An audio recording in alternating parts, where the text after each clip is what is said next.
What's going on there, friends and neighbors? I am Rob Reviews, and today I'm going to be taking a look at the 1999 Bandai Godzilla 1954 figure. But if you've seen the thumbnail, this isn't the only figure I will be talking about. Hell, this figure isn't even the main focus of the video. And that is because this guy is. So the story behind this is I had been meaning to get a proper Godzilla 1954 figure because I only had Bandai Creation figures of Godzilla 1954. It had been on my to-do list for the longest time, but with all the Bandai Movie Monster re-releases coming out, it was kind of put down at the bottom of my list. So I thought I'd ask Tom if he could find me one throughout all the downtime we have throughout the summer. I think our last major Bandai Movie Monsters pickup was sometime in April, I believe. He got this figure out to me, but then he also said that he had found a seller somewhere that was selling something that I had never heard of before, something that I had never seen before, which is a pretty big claim, but hey, Tom was right, and that's where this guy comes in. Tom had told me, I know you had never seen this thing before, I know that you don't own anything like this because Tom knows my Godzilla collection just as well as he knows me, and he said that he would have it shipped from somewhere else straight to me. Of course, I ran into some postal service problems, but thankfully I got this guy in today, and I am just completely floored. So let's just take OG 1954, put him to the side for a bit, and let's focus on this guy.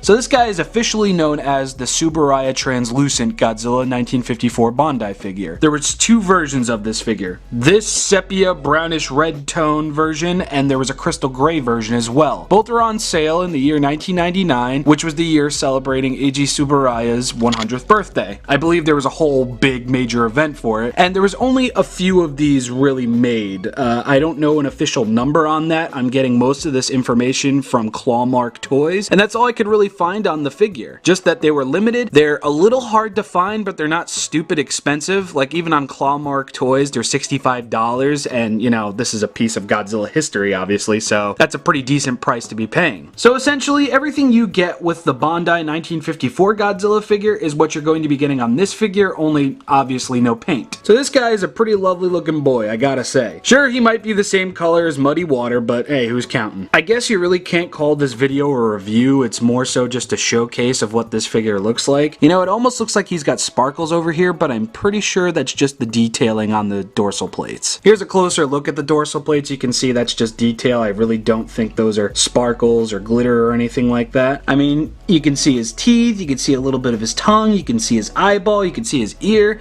I mean, look at this. Just look at this. I understand they're the same mold, but goddamn, these things look great next to each other. They really, really do. And I really hope the re-releases from Bandai Movie Monsters do figures like this, only, you know, make them more available to the general public here in the States. I'm always just so blown away with the older work that Bandai had did with figures and such, but this is just awesome. That's a pretty menacing shot if you ask me.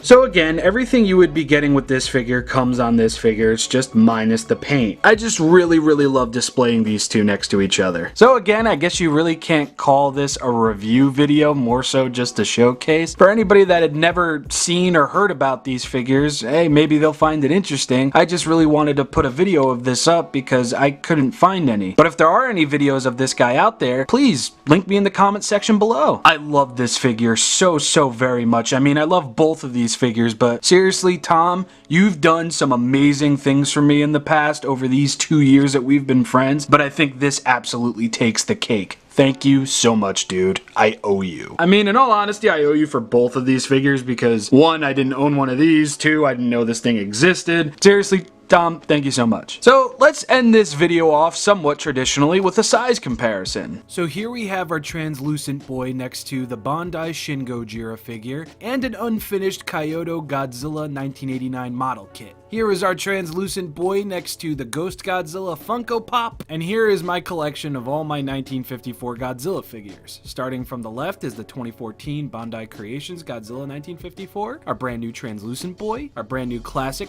1954 Godzilla figure, and the Bandai Creations Godzilla 1954 figure. I'm honestly surprised just how close in height these figures are. I mean, obviously the classic and the translucent version, they're essentially the same figure, just, you know, minus paint and everything, but even with these Bandai Creation ones, they're the same height. I honestly don't know why that surprises me so much, but hey, I'm surprised. And that is pretty much that, friends and neighbors. I know I said this at least 7 times throughout this video, but I apologize for this not being, you know, a traditional review. I just really wanted to make a video about this guy. I mean, how could you not look at him? He's so beautiful. I have been Rob Reviews of Crazy Calyx. I hope you enjoyed this video. Please comment down below one of your favorite Godzilla figures, and we can have a nice discussion about it in the comment section below. Until next time, everybody, I will see you all then and there. May Skryonk be with you all.